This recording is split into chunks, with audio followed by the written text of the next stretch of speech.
L'École supérieure d'administration, d'économie, de journalisme et des métiers de l'audiovisuel ESAE offre de nouveaux challenges pour l'année universitaire 2023-2024. Étudiantes et étudiants, parents d'élèves nouveaux bacheliers, ESAE, c'est la garantie d'une formation de qualité à des conditions très avantageuses. À Gbedjromede, à Papa, à Boumekalavi et Parakou, inscrivez-vous en administration générale, administration du travail et de la sécurité sociale, trésor et finances publiques, impôts, diplomatie et relations internationales, journalisme et métiers de l'audiovisuel, gestion des marchés publics, planification et développement local, sciences économiques, sciences juridiques et toutes les filières des sciences de gestion. ESAE vous offre des bourses, demi-bourses et de réductions pour les premières inscriptions dans toutes ces filières. Waouh! En licence 1, 2 et 3 et en master, bénéficiez jusqu'à 50% de réduction sur tous nos sites. N'est-ce pas génial? Infoline. ESAE Gbedjromede, 3e rue à droite en quittant le carrefour Le Jador pour la BIBE Jéricho ou au plus 229 90 93 65 21 98 98 14 00 à Kpakpa au plus 229 52 88 33 33 à Boumekalavi au plus 229 52 88 44 44 Parakou au plus 229 52 46 12 12.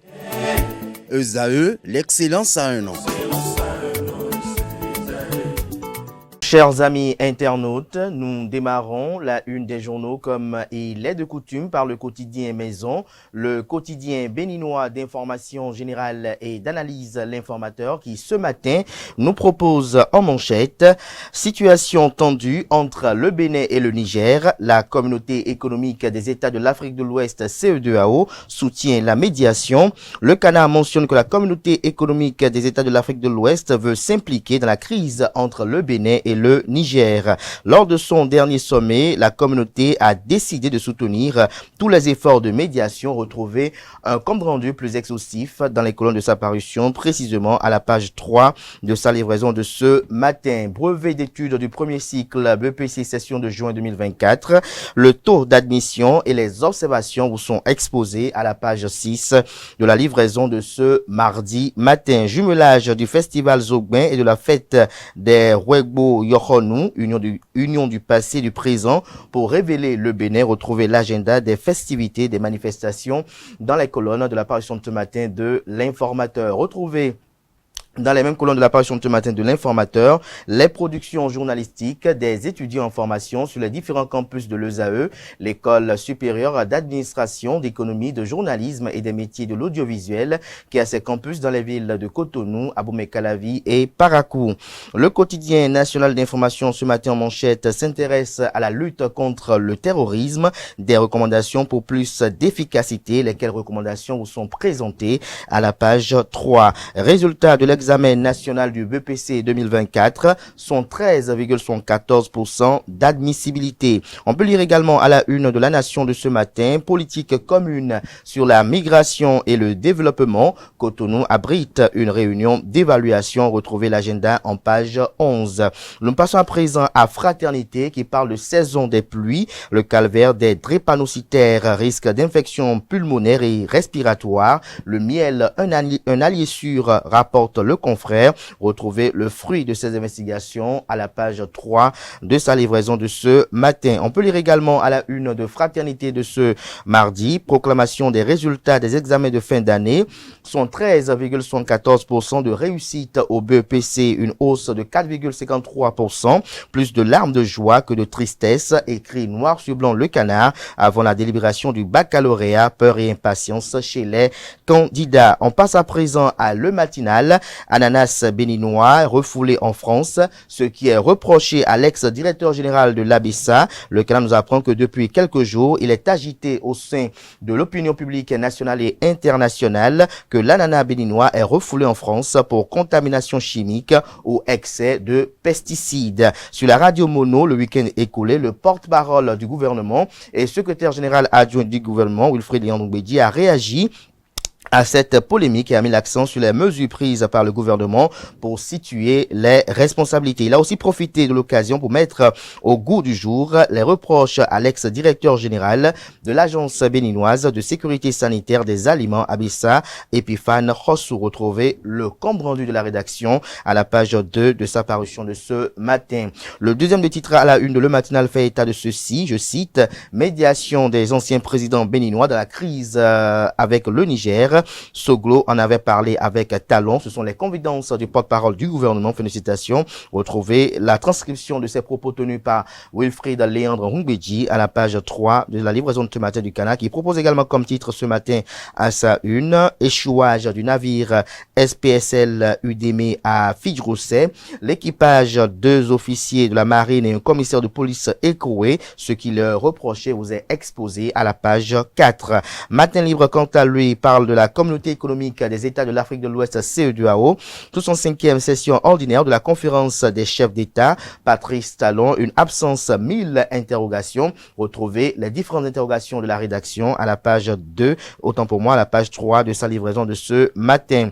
Cour constitutionnelle, Dorothée Sosa, président de la haute juridiction, et Aminatou Sarr échange sur les élections de 2026. Retrouvez le compte rendu des échanges à la page 9.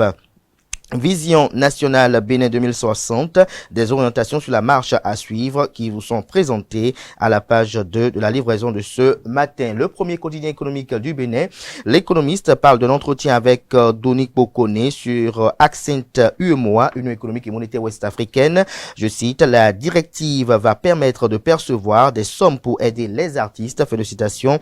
Retrouvez la transcription intégrale de cet entretien exclusif aux pages 2 et 3 de sa livraison de ce matin. Transfert de fonds vers l'Afrique subsaharienne, l'envoi d'argent des migrants au pays estimé à 690 milliards de dollars en 2024. Les statistiques vous sont exposées en détail dans les colonnes de la livraison de ce matin. Le confrère du quotidien Nasiara, la mort du détenu politique Radi Latif suscite des réactions. La conscience des justiciers interpellés. Retrouvez des précisions sur l'article du journal dans les colonnes de sa livraison. Le quotidien L'Observateur publie ce matin dans les kiosques. Prise en charge intégrale des dialysés par l'État. Les députés adhèrent à la proposition du président Hippolyte Arondemé. La maladie rénale, une des priorités sanitaires du président de Bénin 26-2026. Retrouvez des précisions sur le titre du Canard dans les colonnes de sa parution de ce matin. Gaskiani Info, quant à lui, retrait des États sahéliens de la CEDEAO et cas de la Grande-Bretagne, la famine clignote. Retrouvez des précisions sur le titre du journal dans les colonnes de sa parution de ce matin. Le pays émergent ce matin à sa une, agenda de la Fédération béninoise de volleyball. La FBVB fait le point de la première phase du championnat professionnel et parle des autres activités inscrites au programme de cette année. Le Bénin retenu pour abriter la Coupe des Nations en hommes et dames des U17 de la zone 3. Décryptage info quant à lui, recettes non fiscales dans l'espace UEMOA, Union économique et monétaire ouest-africaine, forte performance du Bénin au premier trimestre 2024. Cour constitutionnelle, décryptage info se veut plus informatif à sa une, la coordonnatrice résidente du SNU au cabinet du président Dorothée Sosa. Les élections générales de 2026 préoccupent le SNU. Il s'agit bel et bien du système des Nations Unies. Retrouvez le point de leurs échanges dans les colonnes de la livraison de ce matin. Soleil Levant s'intéresse à la proclamation des résultats de l'examen national du BEPC, brevet d'études du premier cycle, session de juin 2024. Près de 74% de réussite au BEPC. Une progression significative par rapport à l'année précédente fait observer le Canard. Les chiens aboient. Les réformes du président Patrice Talon passent avec vitesse, communique-t-il. Le Canard parle également d'urgence humanitaire au Bénin. Au secours, s'exclame-t-il à 3 reprises. Les dialysés en détresse, nécessité d'une prise en charge totale des patients par le gouvernement. L'emblème du jour pour boucler ce matin, délocalisation du marché international de Dantokpa. Le gouvernement parle du projet qui sera implanté sur le site. Retrouvez les propos tenus par le porte-parole du gouvernement et secrétaire général adjoint du dit gouvernement, Wilfried Léandre Rumbedji. Une transcription est proposée à la page 10. Coopération renforcée. La communauté économique des États de l'Afrique de l'Ouest CEDEAO nomme Bassirou Diomaye Faye et Faure Gnassingbé facilitateurs avec l'Alliance des États du Sahel. Voilà l'essentiel à retenir de la présentation de quelques titres parus ce jour dans la presse locale.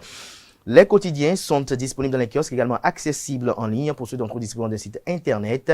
Place à présent au bulletin matinal d'information et à la page des sports.